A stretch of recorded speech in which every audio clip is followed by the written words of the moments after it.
racist, unconstitutional, and illegal gerrymandering effort in Texas, stopping the DC swamp from dictating who we get to vote for. This is an effort to stifle Americans who have had enough. Because Republicans know that their agenda and what they have done is so unpopular with not just liberals or Democrats, but with all Americans. That they need to cheat, to rig the system so they can stay in power. And when we first started this journey, we talked about the fact that eventually they still might pass these maps. But we're going to do everything we can to, one, wake up America, to try to reignite the fire that is the American people, for us to fight again for what we believe in and what we want. And the second thing is that we wanted to block this legislative session, to give the people a chance to speak up and to tell their government, to tell their leaders what they actually want.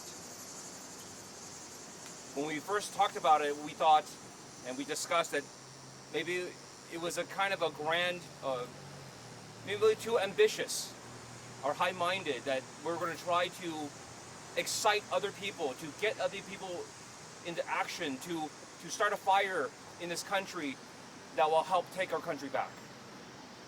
And we worked and we worked and we went on trips, we went on interviews, we talked to everybody we could. And I'm so happy to be here today, because in the past week we have heard from California, we have heard from New York, we have heard from Illinois that people are ready to stand up, people are ready to fight back. And now I want to bring up the people who will continue this fight, the people who have also caught fire, who are ready to take their country back, who are ready to take their state back. Because the same things are being proposed right here.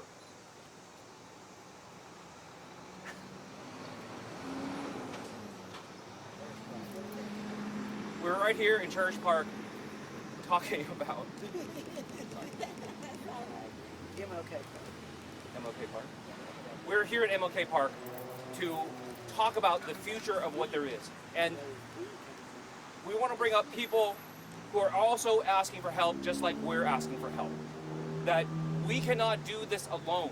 That this is not a fight that we can sustain and win on our own. And what we need is we need more people to join us. Yes. We need more states to come to our aid. Yes. And we need more people to say, we will start taking more aggressive actions. We will defend against this. If Texas is determined to do this, if other red states are determined to do this, and to stifle and block the will of the people, and to take away our voice and our power, then we will have other states who will make sure that it does not matter what they do, that we will nullify their actions. We will make it pointless for them to attack our democracy. And with that, I welcome up the leader that will also help us continue this fight and continue on, Floor Leader Pryor. Yes.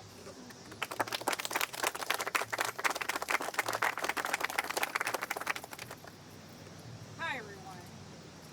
I'm State Representative Cherish Pryor, House Democratic Floor Leader, representing House District 94 since 2008 on the northwest side of Indianapolis. I was part of the 2011 walkout by the House Democrats. I also served on the Elections Committee and was a member during the 2021 session when Indiana's congressional maps were drawn. The position we face today should trouble every American who believes in the promise of this country, who believes in the Constitution, that it matters, and who understands that efforts to redistrict in the middle of a decade is not only unprecedented, it is also morally corrupt. Right. I proudly stand with my Texas colleagues to protect our democracy resist this power grab and to stand firmly on the right side of history. While Texas is on the front line of this fight, Indiana may be next in line, and the list of other states continue to grow. In 2021, like every other state, Indiana redrew its state and congressional maps based on the legal 2020 census. Those maps were heralded by my Republican colleagues at the time, as the best and fairest maps ever. That was then. Today, their political boss, Donald Trump, has demanded more congressional seats, even in states that already have gerrymandered maps, like Indiana. He has even called for a new census. I am represented by one of two Democrats in the Indiana delegation. Any attempt to eliminate that district will divide the minority community and deny us the ability to elect someone who reflects our position and advocates what is in our best interest. This behavior that we're seeing today, we would not expect it from this country. We would expect that from a dictatorship, not from the United States of America. That's right.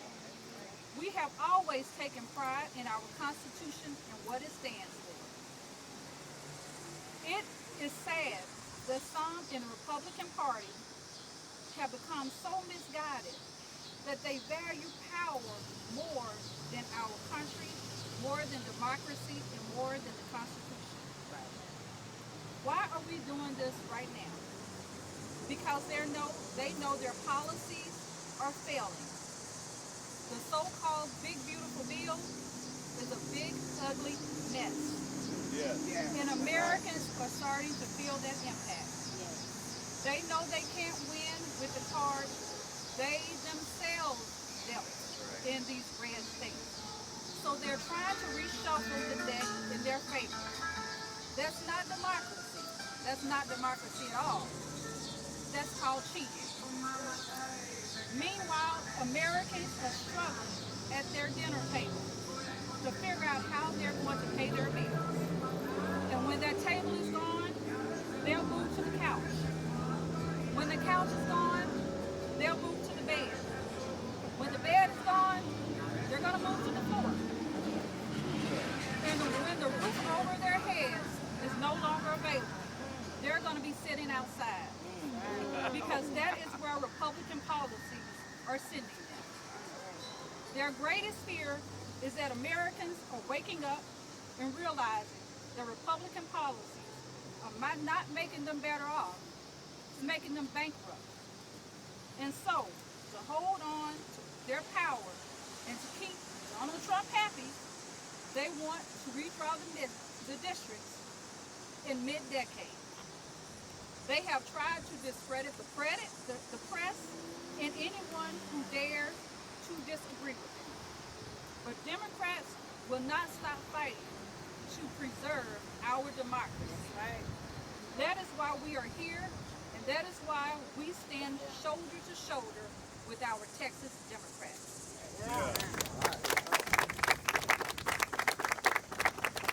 And now, I would like to bring up my colleague that came in to the legislature with me, my colleague who stood firmly with the House Democrats when we stood up for labor unions. He represents the Indianapolis area, Representative Ed Delaney.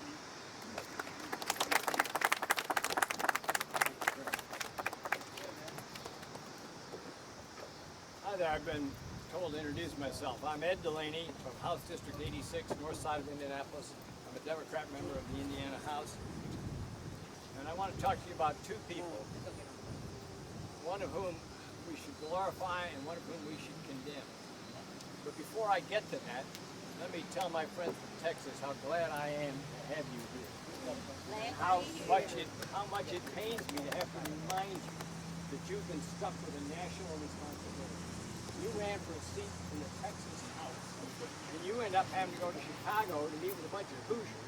But you're doing it to protect democracy. That's right. And we are beyond grateful for you. So we will see you again, I hope. All right. I want to talk about a hero and a goat. The hero is a Republican, a guy named John McCain, who used a very interesting term. He said we need regular order. We do things the way the rules allow, we do things the way we've done them before, and we do them openly and honestly. That's regular order. This is completely rejected by these people. All right, I'll give you an example of the guy who's not a hero. It is J.D. Vance. In my view, and I'm being serious about this, the man is engaged in congressional level shoplifting. Can I say that again? Yes. That's what he's doing. Let me explain what I mean. And the boys will know it, and the girls will know it from different contexts. When I was in grammar school, the bullies would go to the convenience store and say, Ed, I'm going to steal a candy bar. Will you steal one too? And some girls would go to clothing stores and be told to get themselves a free skirt or blouse, okay? We had to make decisions, but never in my life did I think that the Vice President of the United States would come to my state to ask our legislature to shoplift through congressional districts. Oh, wow. Steal them off the shelf, run outside, and wave them in front of the country. We cannot have this kind of conduct. Let me remind you that not one Republican legislator in the state of Indiana was calling for a special session before this guy showed up from Washington with his shoplifting strategy, okay? Not one. There was no conversation. And the Republican supermajority cannot shut up about how much they hate special sessions. They don't call for them. They don't like them. It's a Democrat idea. Special sessions are a form of disease. Now, some of them are caving in. Others are standing up. I'll mention a third guy. I won't call him a hero. He's not there yet. But the immediate past Republican speaker, a guy named Brian Bosma, he believed in regular order. He believed that the institution of the House had to be respected, and it could only be respected if the members respected each other and respected themselves. That's what's at risk, is the mutual respect of the legislature of our state and of Texas and of other states. I don't want to play this game of, ritual gerrymandering. And by the way, if these idiots get their wishes, what happens if they lose one of those 5 congressional races? Oh my God, let's have another redistricting next year. This has got to be put to a stop. These are the people who are going to try to put it to a stop. I know how hard it is, but we need to support them and stand with them. Otherwise, our people will be subjected to ever-changing districts, none of which are representative. Thank you very much. And I now have to introduce Earl Harris, who is the Assistant Caucus Chair, as am I. I just gave him a new title. And he's also the head of the Black Legislative Caucus in Indiana, and he's from the region. He'll explain what that is. Excuse me. Thank you. Again, my name is Earl Harris, Jr., State Rep from House District 2 in Northwest Indiana. I serve as the Assistant Floor Leader with Representative Pryor. I also serve as the Chair of the Indiana Black Legislative Caucus. And on the national level, I serve as the Vice Chair of the Board of Latino Legislative Leaders. Here's the thing. I am an Indiana State Representative, Northwest Indiana House District 2. I represent 68,000 people, just like the rest of the representatives in Indiana. My job, my responsibility, why they put me into office, is to help my constituents make their life better, do things that will help them and guide them through life. My job is not to help a guy in Washington, D.C. to come in and make a change impacted by bringing people in to make a vote that we're not supposed to make. My job is to help the people that I represent, not the guy in Washington, D.C. When you talk about disenfranchising, this is disenfranchising voters. Doing mid-year is a huge mistake. Northwest Indiana, Congressional District 1, we are one of the 2 districts in Indiana that are represented by Democrats. My district also, as I mentioned, as you may have gathered, I'm half black, half Mexican. My district is a big population of blacks and Latinos. Why are we disenfranchising the voters of black and brown people who chose the person we want to represent us. So we need to stand here and fight and be here in this fight. The other thing I want to bring up before I close is we are talking about and looking at on the national level and with us on the state level, insurance for people getting cut because of money. Money that goes to feed children getting cut because the funds aren't there. Teachers not getting paid the way they are. There's a long list of things that money is not there for, but now there's talk of bringing us back, which will cost hundreds of thousands of dollars to pay for a special session. Someone please explain to me how that makes sense. So I'm glad to stand here with people from Texas. I'm glad to stand here in Illinois, because the other reality to this is Texas is here not only fighting for Texas, they're fighting for Indiana, they're fighting for Illinois, they're fighting for states all over this country. And it is important that we, representatives from the state of Indiana, show up and show them that we have their back. I want to thank you for your time. We're not going to answer questions, but we will be around to talk to you as individuals. Thank you, everybody. We appreciate it.